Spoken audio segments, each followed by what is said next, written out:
ಭಾರತೀಯ ಜನತಾ ಪಾರ್ಟಿಯವರು ಅವರ ಹಳೆಯ ಸಿದ್ಧಾಂತ ಏನಿತ್ತು, ಗೋಲ್ವರ್ಕರ್ ಅವರು ಬಂಚ್ ಆಫ್ ಥಾಟ್ಸಲ್ಲಿ ಏನು ಬರೆದಿದ್ದರು, ರಾಷ್ಟ್ರ ಚಿಹ್ನೆಗಳು ಮತ್ತು ರಾಷ್ಟ್ರಗಾನ, ರಾಷ್ಟ್ರಗೀತೆ ಇದರ ವಿರುದ್ಧ ಮೊದಲಿಂದಲೂ ಸಹ ವಿರೋಧ ವ್ಯಕ್ತಪಡಿಸಿದ್ದಾರೆ.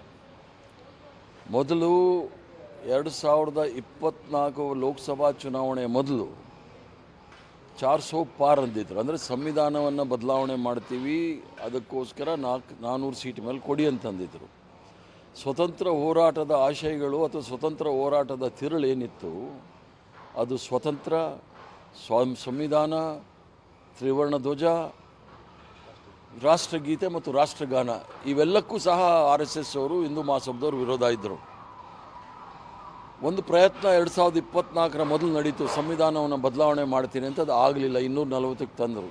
ಈಗ ರಾಷ್ಟ್ರಗೀತೆ ಏನಿದೆ, ಜನಗಣ ಮನವನ್ನು ಅದನ್ನು ಅಪಮಾನ ಮಾಡಿರ್ತಕ್ಕಂಥ ಕೆಲಸ ಭಾರತೀಯ ಜನತಾ ಪಾರ್ಟಿಯವರು ಮಾಡಿದ್ದಾರೆ. ಅದನ್ನು 2ನೇ ದರ್ಜೆಗೆ ತೆಗೆದುಕೊಂಬರ್ತಕ್ಕಂಥ ಕೆಲಸ ಮಾಡ್ತಾ ಇದ್ದಾರೆ. ಒಂದೇ ಮಾತರಮ್ನ ಮೇಲೆ ತಂದು, ನಾವೇನು ಒಂದೇ ಮಾತರಂ ವಿರುದ್ಧ ಇಲ್ಲ.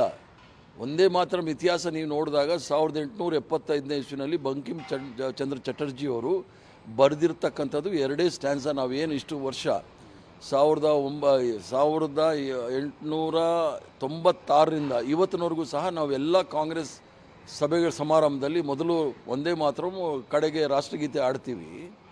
ಆದರೆ RSS ಅವರು, ಹಿಂದೂ ಮಹಾಸಭಾದವರು ಅವರ ಶಾಖೆಗಳಲ್ಲಿ 1925ನೇ ಇಸ್ವಿಯಿಂದ ಇಲ್ಲಿವರೆಗೂ ಎಷ್ಟು ಸಲ ಇವರು ಒಂದೇ ಮಾತ್ರ ಮಾಡಿದ್ದಾರೆ, ರಾಷ್ಟ್ರಗೀತೆ ಆಡಿದ್ದಾರೆ.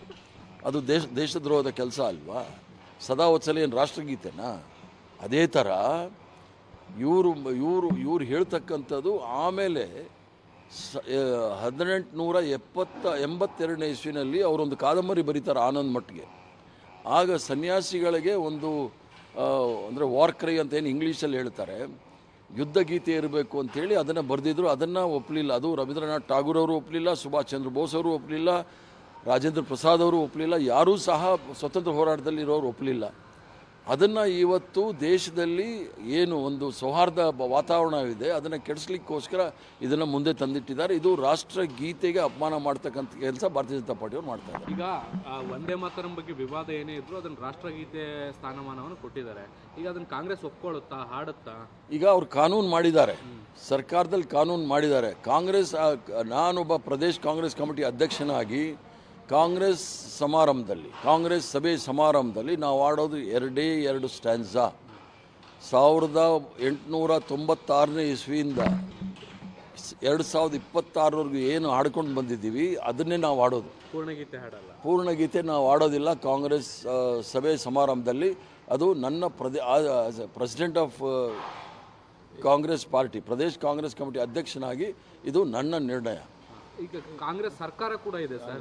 ಈ ಸರ್ಕಾರದ ಕಾರ್ಯಕ್ರಮಗಳು ಬಂದಾಗ ಕಾನೂನನ್ನು ಪಾಲನೆ ಮಾಡಬೇಕಾಗತ್ತೆ. ಸರ್ಕಾರ ಪಾರ್ಟಿ ಸರ್ಕಾರ ಇರ್ಬೋದು, ಮತ್ತು ಅದು ಜನಗಳ ಸರ್ಕಾರ. ಕಾನೂನು ಏನಿದೆ ಅದನ್ನು ಅವ್ರು ಸರ್ಕಾರದವ್ರು ಪಾಲನೆ ಮಾಡ್ತಾರೆ. ಅದರಲ್ಲೇನು ತಪ್ಪಂತ ನಾನು ಅನಿಸೋದಿಲ್ಲ.